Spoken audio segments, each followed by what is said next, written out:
शाम को 4 बजे से लेकर 7 बजे के बीच में शंकर और पार्वती के भ्रमण का समय रहता है। मेरे देवाधिदेव महादेव और माता पार्वती के भ्रमण का समय, भगवान शंकर पार्वती घूमने को निकले। इसलिए हमारा सनातन धर्म कहता है शाम के समय पर माताओं को झाड़ू नहीं लगाना चाहिए, शाम के समय पर माताओं को चूड़ी बिछिया नहीं बदलना चाहिए, शाम के समय पर माताओं को मांग में सिंदूरा नहीं भरना चाहिए, शाम के समय पर माताओं को बाल नहीं बांधना चाहिए, शाम के समय पर माताओं को चौखट पर नहीं बैठना चाहिए। उसका कारण क्या है? क्योंकि पार्वती जी ने भगवान भोलेनाथ जी से कहा था कि तुम मुझे रोज शाम के समय प्रदोष काल में भ्रमण के लिए लेकर जाते हो, मेरे लिए आज्ञा क्या है? शंकर भगवान ने कहा सुनो पार्वती, मंदिर के अंदर नंदी रहता है, जाने वाला यात्री जब मंदिर में मेरा दर्शन करने आता है तो नंदी के कानों में कहकर जाता है कि शिव जी को मेरे यहाँ लेकर आना। मैं नंदी के अनुसार उनके घर जाता हूँ, मेरा काम है उनका कल्याण करना और तेरा काम है उनके घर की नारी को अखंड सौभाग्यवती का वर प्रदान करना, ये तेरा काम। तब पार्वती माता ने कहा अखंड सौभाग्यवती होने का वर मैं तो दे दूंगी, पर उस समय पर माताएं चूड़ी बदल रही होगी, हाथ से चूड़ी निकाल रही होगी तो मैं वर कैसे दे सकती हूँ? मांग भर रही होगी तो मैं वर कैसे दे सकती हूँ? उस समय पर चूड़ी बिछिया बदला जा रहा होगा तो मैं वर कैसे दे सकती हूँ? उस समय पर झाड़ू लग रही होगी तो मैं लक्ष्मी को वहां कैसे भेज सकती हूँ? आप बताओ। तो शंकर भगवान ने कहा प्रदोष का समय एक ऐसा समय होता है, शाम का समय ऐसा होता है जिस समय पर केवल शंकर और पार्वती की आराधना का समय होता है। हम तो कई लोगों से कहते हैं अगर आपके यहाँ संपदा नहीं आ रही है, बहुत मेहनत कर रहे हो, फल नहीं मिल रहा, कहीं नौकरी, कहीं सर्विस या कहीं व्यापार या व्यवसाय में कहीं तकलीफ आ रही है, हम सबसे कहते हैं शाम का समय पकड़ लो, शंकर जी के मंदिर में दिया लगाना प्रारंभ कर दो। शिव मंदिर में अगर दिया नहीं लगा रहे हो तो बेलपत्री के पेड़ के नीचे दिया लगा।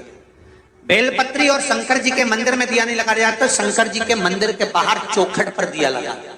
इतना भी नहीं कर सकते तो अपने घर के बाहर अपने द्वार पर दिया लगा दो और शंकर जी के नाम का श्री शिवाय नमस्तुभ्यम बोलकर शंकर भगवान को याद कर कर अपनी कामना कर कर बाबा का स्मरण कर कर पंचाक्षर मंत्र नमः शिवाय, षडाक्षर मंत्र ओम नमः शिवाय, द्वादशाक्षर मंत्र ओम नमो भगवते वासुदेवाय, जो मंत्र तुमको याद है उसका स्मरण कर कर लक्ष्मी हो चाहे नारायण हो चाहे राम हो चाहे कृष्ण हो स्मरण कर कर शाम के समय बाहर दिया लगा दो, दरवाजे के पास लगा दो। वो सुनेगा जरूर, आएगा तो उसका वेलकम जरूर होगा और वो कुछ देकर जरूर जाएगा।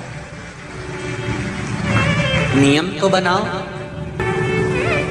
उसकी चौखट पर जाकर कहना प्रारंभ।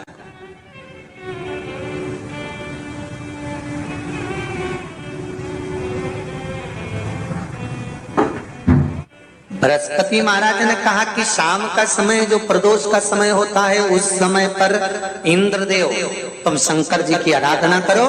शिव आराधना से शंकर जी जो मार्ग प्रशस्त करेंगे, शिव आराधना से जो शंकर जी कहेंगे वो तुम करना, ठीक है? आराधना करी बाबा भोलेनाथ जी।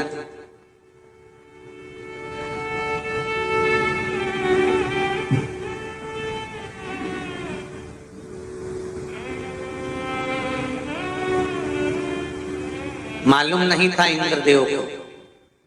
बृहस्पति महाराज ने प्रदोष की महत्वता समझाई तो प्रदोष का समय जानकर शंकर जी पर 7 बेलपत्र प्रदोष के दिन इंद्र ने समर्पित कर दी बिना सोचे।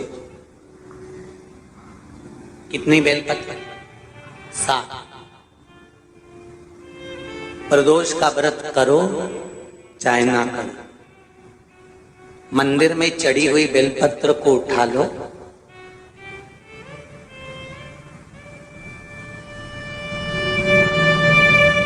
बेलपत्र का ब्रह्म कमल बना लो,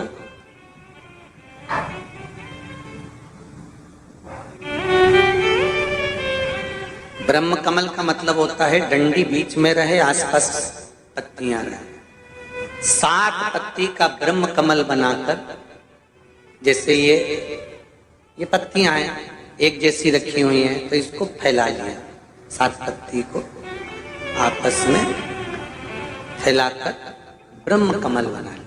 प्रदोष का व्रत करें ना करें, जरूरी नहीं है कि वृक्ष से ही पत्ती लेकर आओगे तो ही शंकर जी को चढ़ाओगे।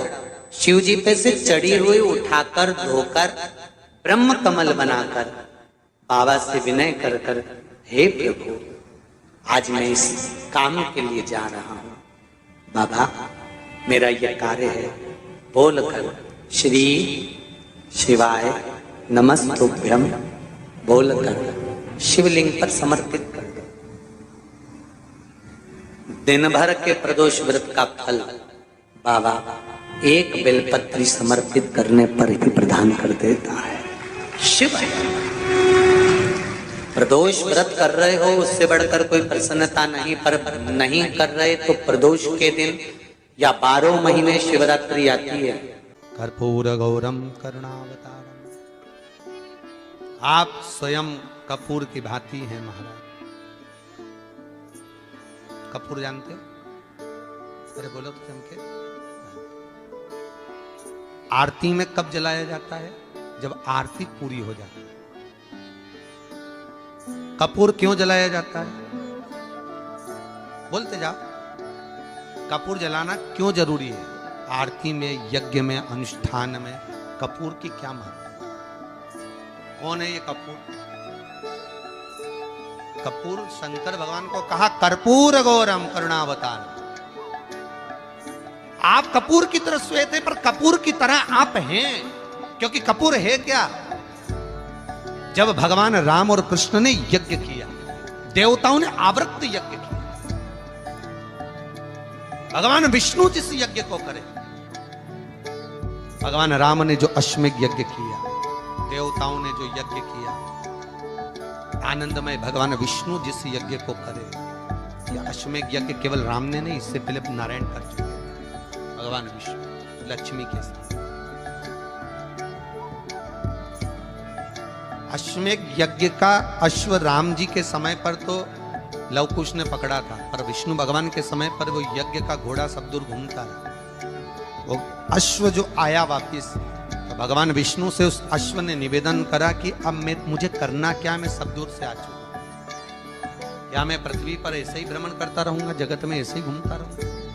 तब भगवान विष्णु ने भगवान शंकर से निवेदन करा कि इस अश्व का क्या करें। शंकर भगवान ने 33 कोटि देवताओं को विराजमान किया। शंकर अपने अंदर 33 कोटि देवताओं को बिठाकर, तब भगवान शंकर ने हाथ में गंगा का जल लेकर उस अश्व पर छोड़ा, तो उसको कपूर बना दिया। कपूर बनाकर उसको यज्ञ में समर्पित कर दिया।